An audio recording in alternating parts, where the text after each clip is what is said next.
한 주간의 주식시장에서 일어났던 일들을 우리만의 시각으로 풀어보는 레리 파트너스입니다. 오늘도 여러분의 주식 투자 그리고 회사의 IR, 공시 업무에 도움이 될 수 있도록 노력하겠습니다. 자, 오늘 첫 번째 이슈는 이수 페타시스입니다. 이수 페타시스는 지금 유상증자를 진행하고 있는데 금감원에서 다시 증권신고서를 정정하라고 요구를 했습니다. 자, 저희가 여러 번 말씀드렸듯이 유상증자를 진행을 할 때 정정신고를 요구를 하는 건 일상적인 일이다. 보통 두 번 정도는 받는다라고 말씀을 드렸고요. 다음 페이지 보시게 되면 이제 여기 관련해서 주주 쪽에서는 완전히 철회를 해라라고 하고 있고 어떤 기사에는 완전히 유상증자를 취소하고 유상증자 대금으로 하려고 했던 제이오라는 회사 인수를 포기했다라는 기사가 나온 적도 있습니다. 거기에 대해서 회사는 결정된 바 없다라고 이야기를 하고 있고요. 자, 그래서 이제 뉴스가 났는데 되게 재밌고 민감한 내용입니다. 이수페타시스 경영진이 소액 주주를 만난다. 근데 그 내용은 유상증자 철회를 논의한다. 라고 제목이 있고요. 밑에 내용을 보시게 되면 유상증자 철회 그리고 소액 주주 소통 담당 직책 신설을 요구를 하고 있다. 거기에 대해서 원래는 해당 임원이 CES 가려고 했는데 그걸 취소를 하고 7일날 내일 아니고 모레네요. 7일날 만날 예정이다. 거기에 이제 유상증자 철회 및 대안 논의라는 게 들어가 있으니 제목을 유중 철회 논의라고 뽑은 것 같습니다. 그리고 기사 내용을 보게 되면 이제 김가운에서는 인수 의사 결정을 한 배경과 투자자 입장에서 어떻게 생각하는지 그리고 주주들에 대한 어떤 설득과 노력이 있었는지에 대해서 요구 2차 전형 신고서 기재를 하라라고 했고요. 이 기사가 난 후로 주가는 올랐습니다. 다음 페이지 보시게 되면 이제 주가가 그 기사 나와서 이제 올랐는데 아마도 주주분들은 유상증자를 철회한다라고 생각을 하신 것 같습니다. 기사를 보면 그렇게 오해를 할 수도 있고요.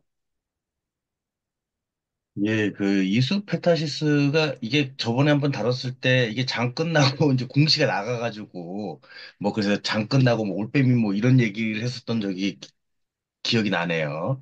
뭐 정상적인 거고 그 전에 올렸으니까 이제 늦게 승인 떨어져서 이제 공시가 장 끝나고 한 6시, 7시가 다 돼서 나갔던 거고 그리고 금감원에서 증권신고서에 대해서는 정정신고를 안 하는 회사가 거의 없죠. 예, 안 하는 게 이상한 거죠. 예.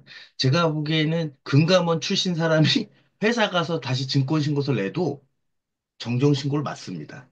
뭐를 해도 다 정정신고를 내야 되는 게 맞고, 이게 한 뭐, 두 번 정도, 1차 정정, 2차 정정까지가 그냥 통상적으로, 뭐 좀, 근데 요거는 이제 금액이 한 5,500억 정도이고, 뭐, 주주배정 유상증자다 보니까, 요거는 한 3차까지도 그냥 노멀할 거라고 생각을 해요. 이게 뭐 500억, 300억 뭐 이 정도도 아니고 5,500억이면 이제 대규모 유상증자고 기존 주주 배정이고 근데 이게 이런 금액이 큰 것들에 대해서는 조금 이제 좀 또 유심히 보고 또 시장에 관심도 크기 때문에 한 3차 정도까지는 뭐 그냥 나오지 않을까라고 생각을 해요. 근데 4차나 5차가 떨어진다. 4차, 5차 넘어가는 순간 금감원의 의중을 좀 잘 파악을 해야 됩니다. 이수페타시스뿐만이 아니고, 어떤 증권신고서든 4차까지 넘어갈 때는 이제 담당자가 얘기를 하죠. 이제 웬만하시면, 웬만하시면 다시 한번 생각을 해보라라는 그런 뉘앙스로 얘기를 할 거기 때문에, 이거 두산하고 밥캣 이거 보시면 아시겠지만, 이제 100번 정정할 수도 있다. 뭐 이렇게 나오면 이제 못하는 거죠. 예. 그 적기적소에 돈 자금 유입이 안 되기 때문에 의미가 없어지게 되는 어, 그런 상황인 거고 이 두 번 가지고 뭐 그렇게 좀 이거는 좀 얘기하는 거는 뭐 좀 그런 것 같아요. 정정신고서 재우고 이거 요것도 아마 그냥 금액이 크니까 뉴스 기사로 그냥 뽑은 것 같고요. 통상적으로 두 번까지는 그냥 노멀하게 나오는 게 맞고요. 근데 그거 관련돼서 이제 좀 뉴스 2월 3일 풍문 보도 같은 것들이 이제 뭐, 이수 페타시스의 경영진들이 좀 압박감을 좀 느꼈겠죠. 자기들의 2차 전지를 주 사업 으로 하고 있는 게 아닌데, 그래서 그렇기 때문에 2차 전지를 하고 있던 기업을 인수해서 그 시장에 진출하려고 하고, 그 금액이 이제 한 5,500억 정도 이제 큰 금액이 필요해서 이제 증자를 한 건데, 기존 주주들은 그게 못마땅하다. 니네가 잘하는 거나 잘해라. 왜 굳이 그 주주들 돈까지 땡겨가지고, 뭐, 그 잘 하지도 못하는 거를, 뭐 하지도 못하는 것보다는 그 새로운 시장에 도전하려고 하냐, 뭐 이런 식으로 이제 느끼는 것 같아요. 기존 주주분들은. 그렇기 때문에 지금 뭐 계속 폭락도 하고, 막 그 항의도 하고, 소송도 하고, 막 이렇게 하는 것 같아요. 그런 부분에서 유중철회가 이제 좀 경영진들도 좀 소송도 들어오고, 막 신문 보도 기사도 계속 압박하고 하니까 이제 좀 자리를 좀 마련하자. 근데 이좀 기사들이 누가 자꾸 뿌리는 건지 모르겠는데 이게 회사가 뿌린 것 같지는 않을 것 같아요. 이게 소액주주들이 회사 입장에서 그냥 만나자라고 얘기를 했는데 그거를 이제 야 봐라 봐라 우리가 이렇게 압박하니까 얘들이 이제 꼬리를 내리고 귀를 내리고 만나자고 한다. 만나서 할 얘기가 뭐가 있어? 그 제이오 인수 처리하면 그럼 인수할 그 유중 뭐하래? 유중도 당연히 처리해야지. 그걸 얘기하자고 한다. 라고 생각하고 그걸 이제 기자들하고 이제 뿌린 것 같고요. 예. 그러니까 그거를 이제 그 뭐 얘기를 하니까 뭐 나가는 것 같아요. 그리고 금융당국 요거는 뭐 증권신고서의 뭐 인수 의사 결정에 대한 배경 뭐 이건 뭐 통상적인 것 같아요. 예. 근데 투자자 입장에서 판단하기 명확하지 않아 2차 요구 좀. 요거는 아주 그냥 뭐 교과서 같은 이야기인 거죠. 교과서 같은 이야기인데 뒤에 금감원에서 2차 정정 요구서에는 주주들에 대한 어떤 설득의 과정과 노력이 있었는지 등도 함께 기재하도록 요구했다. 요 부분은 좀 주관적인 것 같아요. 이 기자분이 금감원하고 통화를 해서 이렇게 얘기를 한 건지. 근데 통상적으로 그렇지는 않을 것 같아요. 왜냐면은 금감원에 전화하면 증권신고서는 이제 회사 섹터 담당자들이 요즘은 이제 섹터 담당자들이 증권신고서를 검토를 하는데 회사 명을 불러야 돼요. 그리고 회사 담당자가 아니고서는 잘 안 바꿔줘요. 그 금감원 섹터 담당자를. 그 기자가 신분을 밝히고 나서 이렇게 그렇지 않을 것 같은데. 하여튼 뭐 이거 기재를 요구했다라는 걸 어디서 들었는지 모르겠는데 하여튼 요거는 조금 저도 좀 들어보기에는 좀 처음 듣는 좀 조금 좀 과장된 억구가 아닌가라고 생각을 합니다. 앞에 뭐 인수 결정한 배경이나 뭐 2차 정정 요구에 대한 투자자 입장에 대해서 뭐 이런 걸 좀 자세히 설명해라. 뭐 위기감이라든지 뭐 이런 것들을 하라. 이런 건 정상적인 건데 설득의 과정과 노력 등도 함께 기재해라. 요건 조금 저도 좀 낯선 내용인 것 같고요.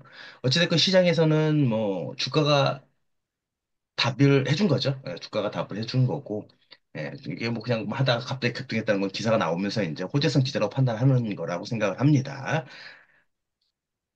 여기서 저는 하나 재밌는 게 주가가 올랐다는 이야기는 유중철을 주주들은 기대를 하겠죠.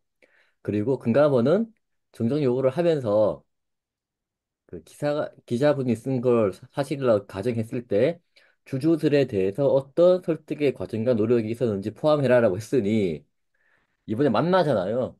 만나서 설득을 했다라고 적을 것 같습니다.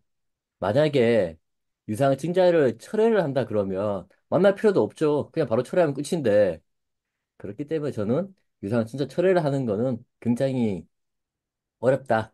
그걸 기대한다면 그 확률은 굉장히 떨어진다라고 저는 생각을 하고 있습니다. 한번 그- 지켜볼 필요는 있을 것 같습니다. 근데 생각을 해보면 유상증자를 처리한다. 그 얘기는 이게 주주들의 그 요구들을 100번 양보해서 다 억셉을 하면 두 가지잖아요. 이제 제이오 인수를 포기하고 5,500억에 대한 유상증자를 처리하다. 근데 아마 공시가 세 개가 엮여 있을 거예요. 타법인 주식 취득 공시 하나하고 증권신고서, 주요사항 보고서, 유상증자의건, 증권신고서하고 유상증자, 주요사항 보고서 이 세 개가 있는데 타법인 주식 취득하고 세 개를 소액주주들의 의견에 따라 처리한다. 이 금액이 크기 때문에 벌점이 꽤 셀 거거든요. 최소한 8점 이상 맞아요. 8점은 뭐 1위 거래정지인데, 이게 그나마 코스피기 때문에 좀 뭐 벌점에 대해서 생각이 없다고 생각할 수도 있는데, 그래도 회사 입장에서는 가만히 안 해도 될 제재금은 뭐 몇천만 원 안 될 거예요. 뭐 몇천만 원 정도밖에 안 되기 때문에 많이 받아봐야 뭐 한 15점, 뭐 5,500억 정도니까 한 뭐 두 개를 맞았다고 해서 한 8점, 한 10점 정도 맞아가지고 한 4천만 원 정도 낸다고 하면 규모가 크니까 뭐 괜찮다고 생각을 한 건가? 그래도 그런 부분도 좀 회사 입장에서는 고려를 안 할 수가 없을 것 같아요. 예, 이걸 철회를 다 해버리면 벌점이라든지 이제 제재금 같은 걸 좀 내야 될 수 있다. 제가 봤을 땐 100% 냅니다, 이거. 예, 100% 벌점 먹고요. 네, 의견 감사합니다. 다음은 이제 주주명부 열람 과정에 대해서 설명을 드려보겠습니다. 지난주에는 소액주주가 회사에 소주주권 행사를 할 때 어떤 식으로 진행되냐를 알아봤고요. 오늘은 그 제일 첫 번째 단계, 주주명부 열람에 대해서 한번 알아보겠습니다. 주주명부 열람은 보통 이렇게 진행됩니다. 처음에는 이제 주식을 가지고 있는 주주가 회사로 전화를 하겠죠. 주주명부 열람을 하고 싶다라고 전화를 하면 회사에서 이제 이야기를 할 겁니다. 공문을 보내든 이메일을 보내면 보내라. 그때 필요한 서류는 소유자 증명서를 첨부를 해야 됩니다. 이게 이제 법에 주주는 열람할 수 있다라고 되어 있기 때문에 주주인 입증을 해야 되고요. 주주가 법적인 그 권리를 행사하기 위해서는 원칙적으로는 소유자 증명서가 필요합니다. 대신에 이제 오늘 내가 주주라는 걸 입증하는 거는 뭐 잔고 증명서로도 충분히 입증이 되기 때문에 소송하게 되면 이걸 받아주는 경우도 있는데 원칙적으로는 소유자 증명서가 필요하고요. 공문이 접수가 되면 회사와 일정을 조율한 다음에 방문을 하게 되죠. 방문할 때 신분증과 위임장, 대리인이 방문하면 이제 위임장이 필요한데 이때 꼭 보면 꼭 가야 되냐? 뭐 그렇지는 않습니다. 열람을 하는 거기 때문에 이메일로 달라고 할 수 있는데 근데 신분은 확인이 안 됐기 때문에 이메일로 이제 그냥 줄 수는 없고 일반적으로는 방문을 해서 열람을 하는 게 보통입니다. 그리고 그렇게 회사로 방문한 다음에 주주명부 수령하게 되죠.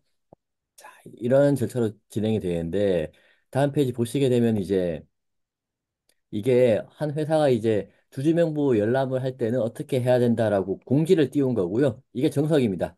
보시게 되면 상법 396조 2항에 주주하고 채권자는 주주명부 열람에 등서를 할 수 있다. 그리고 전자증권법에 주주의 권리를 행사하기 위해서는 전자등록을 증명하는 문서를 제출해야 되기 때문에 소유자 증명서를 인정하고 있다, 회사에서는. 그리고 또 하나 더. 주주명부 내에는 개인정보가 많이 포함되어 있기 때문에 개인정보에 대해서도 우리는 굉장히 까다롭게 보고 있다. 그리고 주주가 확인이 되지 않은 사람한테는 제공하지 않고 있다. 라고 나와 있고요. 그리고 당일 기준, 열람 등사를 청구한 당일 기준으로 주주여야 된다. 그러니까 회사한테 처음에 연락을 했을 때가 3일 전이라 그러면 3일 전에 주주가 아니고 주주명부 열람을 하러 온 오늘 주주여야 된다라는 거고요. 다음 페이지 보시게 되면 이제 어떤 게 포함되어 있어야 되냐. 이게 상법인데요. 주주의 이름과 주소, 주식의 종류와 그 수, 그리고 취득 연월일이 나와 있는데 저거는 이제 그 비상장일 때 이야기인 거고 취득 연월일은 이제 알 수가 없는 거고요.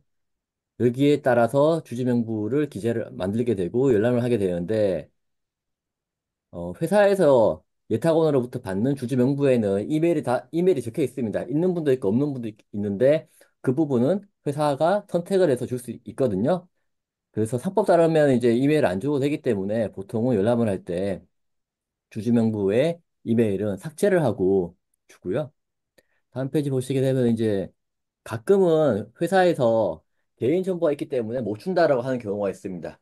그러면 또 이제 그런 게 어딨냐라고 달라 그러고 난리가 나는데 여기에 대한 판례인데요. 판례를 보게 되면 이름, 주소, 주식의 종류, 수, 요건 줘야 된다. 그리고 요걸 주는 거는 그 개인정보 수집 또는 제3자 제공을 제한하고 있는 개인정보법에 위반한다고 볼 수 없다라 나와 있기 때문에 명확합니다. 이름, 주소, 주식수, 요거는 필수적으로 기재가 되어 있어야 된다라고 되어 있고요. 근데 그럼 달라 그러면 다 주냐? 그럴 리가 있나요? 다음 페이지 보시게 되면 이제 현대증권도 과거에 이제 그 주주명부를 열람한다고 신청했을 때 거부한 사례가 뉴스까지 난 적이 있고요.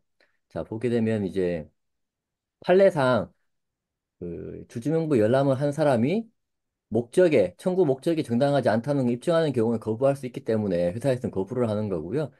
그리고 보시게 되면 이제 의결권 모집을 하겠다라는 것만으로는 개인정보 유출이 있어가지고 허용하지 않는다. 이게 일반적이고, 노조는 왜 줬냐? 노조는 참고 서류, 의결권 대리인에서 권유 공시를 했기 때문에 이게 명백하지 않냐? 그래서 줬다라고 이제 이렇게 나와 있고요. 현대증권만 그랬냐? 현대증권은 과거에 지금 이제 국민 KB 그 증권과 합병됐고요. 삼성물산도 마찬가지입니다. 이거는 이제 기자가 취재하려고 6주를 산 다음에 주주정보 열람을 달라고 하니까 처음에는 실질주주 증명서 달라고 그러고 그 다음에는 이제 뭐 하려고 하면 소송 걸어라 라고 한 내용이고요. 자, 보시게 되면 이제 여러 회사들도 그 주주의 명부를 지켜야 되는 명분도 있고 보호해야 되는 정보도 많기 때문에 일반적으로는 그냥 달라고 해서 주는 경우는 없습니다.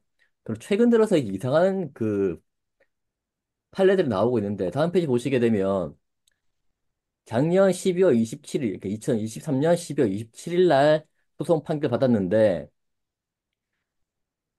2023년 연말 기준 주주명부를 조라라고 2023년 12월 27일 날 판결을 합니다. 근데 회사에서는 이제 거기 공시를 하면서 적죠. 통상적으로 주주명부는 1월 중순에 받는데 이건 뭐 달라고 그러면 어떡하냐 이거. 자, 왼쪽에 보시게 되면 이제 확정된 날로부터 15 영업일 동안이라고 이야기했거든요. 그러면 공휴일 휴일 빼고 나면 거의 2주죠. 그러면 1월 14일, 1월 16일쯤 되는데 만약에 주주명부를 그 이후에 받으면 못 주지 않냐 라는 거고요. 이거는 이제 실무에 대한 이해도가 좀 떨어졌기 때문에 판례가 이렇게 판사도 이렇게 판결한 게 아닌가 그렇게 생각을 해봅니다. 예, 우선 이제 주주 명부 열람 청구를 이제 많이 하겠죠. 이제 곧 이제 그 회사 입장에서 우선 회사 측부터 생각을 하면 지금 시즌에 이제 전자서류가 주주 명부입니다. 그 신청서를 먼저 자기네 명의계사 대리인한테 이제 송부를 하죠. 지금쯤 많이 송부를 했을 거예요. 송부를 하는 회사들이 많이 있고요. 1월 초부터 이제 막 송부를 하니까 1월 15일 전까지 송부를 하고 그러면 이제 20일 정도, 빠르면 한 20일, 늦으면 한 25일 사이에 주주 명부를 이제 각 명의계사 대리인들이 담당 그 회사에다가 이제 비번 걸어가지고 이제 보내주죠. 예, 그렇게 주주명부가 오고요. 1월 한 중순부터 정기주 총회는 뭐 정상적인 12월 말 결산 법이 기준일 법이는 그렇게 오고 그러면 이제 궁금하죠. 누가 얼마나 많이 갖고 있는지, 누가 왜 갖고 있는지. 그 소액주주들도 궁금하죠. 예, 소액주주들도 궁금하기 때문에 이 상법에서는 한 주만 있어도 이건 그 한 주만 있어도 주주 명부는 열람을 신청할 수가 있고 열람할 수가 있기 때문에 신청할 수 있죠. 근데 요거는 앞에 이제 잠깐 우리 홍채 형님이 잘 말씀해 주셨듯이 뭐 소유자 증명서 끊어가지고 요 소유자 증명서는 어떻게 끊냐? 요 기자들도 아까쯤에 여기 뭐 요 기자도 당연히 그 소유자 증명서가 필요하다는 말을 했고 발급 방법과 열람 요구 절차에 대해 설명은 없었다. 안 해주죠. 예, 이거 안 해줍니다. 기자는 솔직히 여기 담당자가 모를 수도 있어요. 본인도 이걸 실제로 안 해보면 그러니까 이런 게 있다는 것만 알고 이거를 누가 끊었다라는 걸 횟수나 팩스나 메일로 날라와요. 예, 뭐 홍채 형님이 저희 회사에서 실질주주 명서가 끊었다라고 하면 예탁원에서 실질 주주 증명서 발급이 누가 몇 주를 가지고 어떤 목적으로 실질 주주 증명서를 끊었다라고 팩스가 팩스하고 메일이 날라옵니다. 팩스하고 메일이 날라와서 그것만 받아본 사람은 이제 받기만 한 사람은 모르죠. 신청하는 건 좀 다르죠. 근데 신청하는 방법은 예전 저희가 초기에 아마 한 1년 정도 가까이, 1년 가까이, 1년까지는 안 되고 초기에 실질 주주 증명서를 발급하는 그 챕터가 있을 거예요. 저희가 한번 했었기 때문에. 그리고 그거에 따라서 실질 주주 명부를 끊으면, 실질 주주 명부를 끊으면, 여기 아까 잠깐 말씀을 드렸는데, 그, 당일, 당일이라는 얘기는 실질 주주 명부를 끊으면, 이게 락업이 걸립니다. 락업이 원본을 다시 제출하기 전까지는 락업이 걸리기 때문에, 끊는 순간은 또 해지되면 해지됐다고 또 회사에 날아가고 또 그러기 때문에 그 명부 끊는 거 그 자체만으로 계속 그 끊은 날부터 계속 보유를 하고 있어요. 그렇기 때문에 그게 이제 실질 주주 명부고 거기에 이제 그게 있는 거예요. 취득 연월이. 취득 연월도 그게 나옵니다.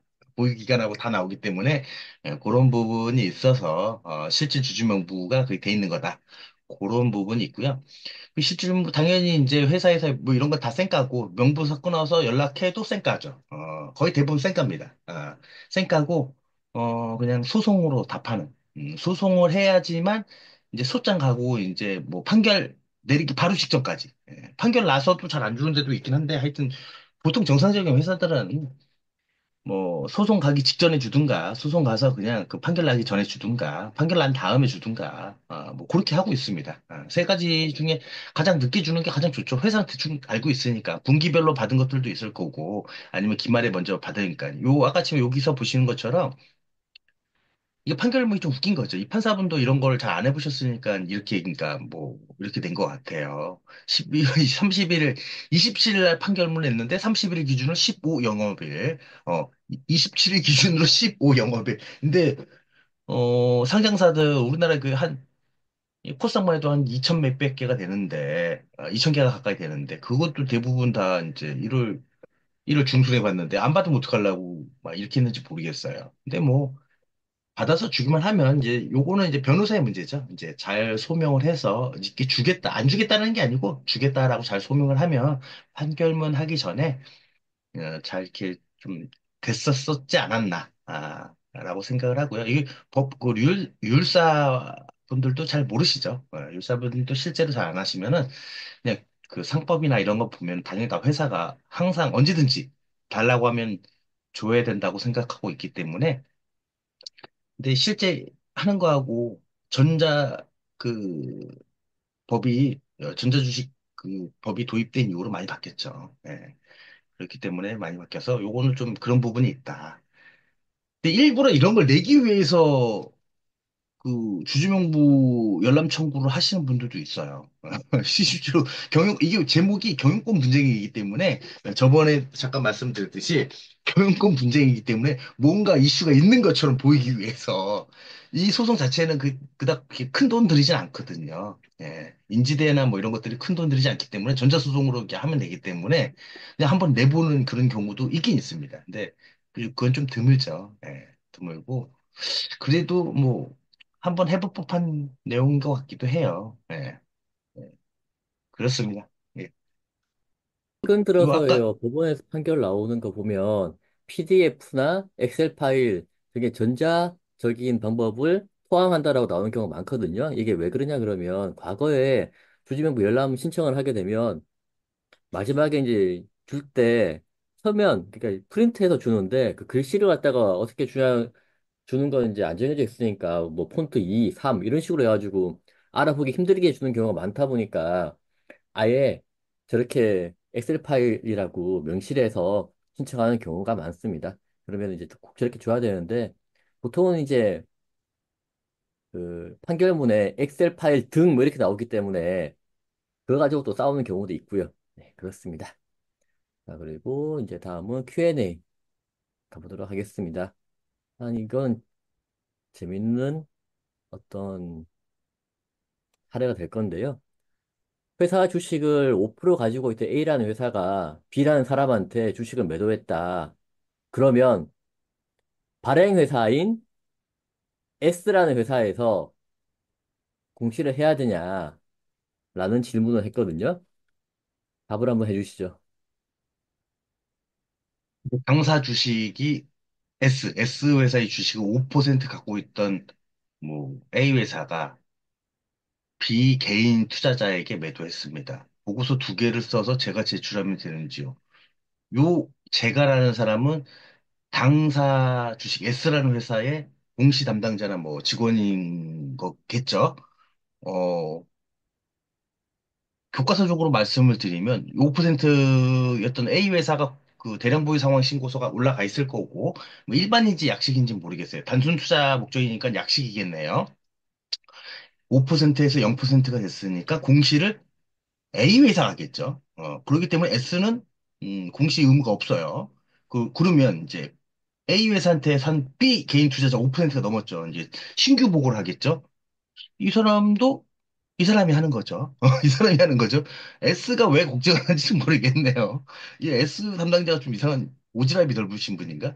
쉽게 말해서 A하고 대량 보유 상황 신고서든 임원비 주요주주 상황이든 금감원의 지분 공시는 어, 그 보고자의 의무이자 책임이기 때문에 회사하고는 전혀 상관이 없습니다. 다만 최대 주주가 보통은 대표이사거나 모회사이기 때문에 그 회사와 같이 주식을 이제 관리하기 위해서 이제 같이 하는 거고 임원들이니까 당연히 임원들이 이런 걸 전문으로 하지 않기 때문에 이런 주식을 잘 알고 작성법을 잘 알고 작성 툴을 이용하니까 잘 하는 거지 하고 싶어도 전혀 착수관계가 없다라면 하고 싶어도 해줄 수가 없어요. 왜냐면 이 사람들이 A 회사고 B 개인 투자자가 그 등록된 공인인증서를 줄 리도 만무하고 특히 보통 B 개인 투자자는 신규 보고를 한다면 그 코드가 없으면 코드 발급부터 다시 시작을 해야 되는데 보통 개인 투자자는 자기 핸드폰으로 인증을 받아야 되거든요. 왜 이런 걸 걱정을 하시는지는 잘 모르겠어요. 오지랖이 넓어가지고 아니면 다 이게 특권자들인 건가? 특권자였으면은 이런 약식으로도 잘 내지 않고 이게 다 묶어서 있기 때문에 뭐 그렇게 큰 뭐 해당 사항은 아닌데 결론은 발행회사의 공시 담당자가 보고자를 보고 이거 의미 없어요. 이거는 A 회사하고 이 B 개인 투자자가 알아서 하는 겁니다. 알아서 하는 건데 뭔가 연관이 있고 요걸 중개했던 게 S 회사라면 뭐 실무적으로 도와줄 수 작성은 해드릴 수 있겠죠. 근데 공시는 각각 A 회사와 B 개인 투자자가 각각 자기의 공인증서를 가지고 등록된 공인증서를 가지고 물론 그 전 코드는 당연히 부여를 받아야 되겠죠. 어, 받은 부여를 코드를 부여를 받고 각각 본인들 등록된 인증서를 가지고 본인들이 내는 겁니다. 그래서 저는 이제 기본적으로 지분 공시의 의무는 소유자한테 있기 때문에 발행회사는 신경 안 써도 되고요. 이런 부분에 대해서는 금감원 공시책만 봐도 잘 나와 있으니까 그런 거 보고 좀 공부를 좀 하시는 게 낫지 않을까 생각을 합니다. 네. 오늘은 여기까지 하도록 하겠습니다. 자, 고생하셨습니다. 예, 수고하셨습니다.